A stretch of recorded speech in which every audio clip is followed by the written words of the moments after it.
Assalamu alaikum. I am Mariam. Welcome to my channel Mariam Zahoor Official. So don't forget to subscribe my channel and press the bell icon.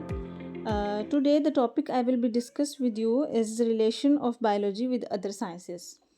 तो ये 9th class की biology की book chapter number 1 का दूसरा topic है relation of biology with other sciences. इसमें हम ये डिस्कस करेंगे कि बायोलॉजी जो है वो दूसरे सब्जेक्ट्स या दूसरी साइंसेस के साथ मिलकर किस तरह से ह्यूमन बीइंग के लिए वर्क करती है और किस तरह से हम उसको ह्यूमन बीइंग के अंदर स्टडी करते हैं और क्या क्या चीज़ें हैं जो हम उसके अंदर स्टडी करते हैं। तो सबसे पहले तो ये कि biology is closely linked with other natural sciences such as chemistry physics and earth sciences. Chemistry के साथ, फिज़िक्स के साथ और दूसरी जितनी भी साइंसेज हैं उनके साथ मिलकर जो है बायोलॉजी वर्क करती है। इसके अंदर हमारे पास सबसे पहले आती है बायोकेमिस्ट्री। बायोकेमिस्ट्री के अंदर हम जो लफ्ज़ है बायो, उसका मतलब है लाइफ और केमिस्ट्री का मतलब है केमिकल्स, यानी जितने भी केमिकल्स हमारे लाइफ के साथ एसोसिएटेड हैं और लिविंग ऑर्गेनिज्म के साथ एसोसिएटेड हैं उनको हम स्टडी करेंगे, या कुछ ऐसे केमिकल्स, उनका स्ट्रक्चर और उनका फंक्शन कि वो किस तरह से और क्या रिएक्शन परफॉर्म करते हैं लिविंग बॉडी के अंदर, उसको हम स्टडी करेंगे, चाहे वो प्लांट की है या एनिमल की है। Like photosynthesis and respiration is the example of biochemistry. कि फोटोसिंथेसिस और जो रेस्पिरेशन है वो भी एक केमिकल प्रोसेस है और लिविंग ऑर्गेनिज्म का प्रोसेस है, तो इसलिए इसको हम बायोकेमिस्ट्री के अंदर स्टडी करते हैं, क्योंकि इसके अंदर कार्बन डाइऑक्साइड और ऑक्सीजन जो है वो दो केमिकल्स हैं और ये प्लांट्स के अंदर परफॉर्म हो रहा है, तो इसलिए। उसके बाद आ जाती है बायोफिज़िक्स। फिज़िक्स के अंदर हम मोशन और रेस्ट के बारे में ज़्यादा पढ़ते हैं या नॉन लिविंग थिंग्स के बारे में ज़्यादा पढ़ते हैं। अब हम ये देखेंगे कि जो फिज़िक्स के कुछ बेसिक प्रिंसिपल्स हैं उनको हम बायो के साथ किस तरह से रिलेट करते हैं। जैसे लाइक फिज़िक्स के अंदर हम मोशन को स्टडी करते हैं, रेस्ट को स्टडी करते हैं, तो इसी तरह से हम बायोलॉजी के अंदर भी जब हम जॉइंट्स और मसल को पढ़ते हैं तो हम उसकी मोशन और रेस्ट को भी स्टडी करते हैं।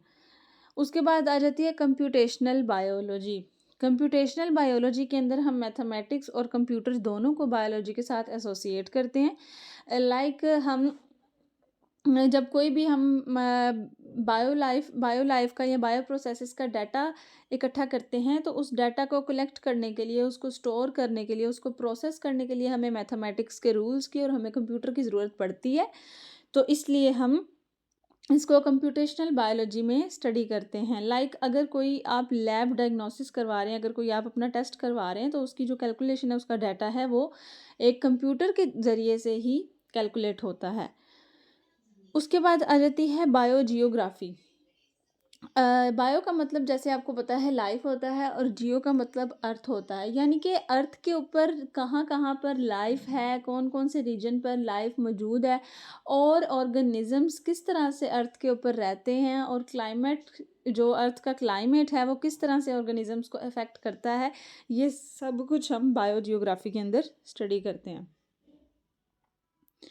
उसके बाद हमारे पास आ जाती है बायोस्टैटिस्टिक्स। बायोस्टैटिस्टिक्स के अंदर भी ये भी कंप्यूटेशनल बायोलॉजी की तरह ही है।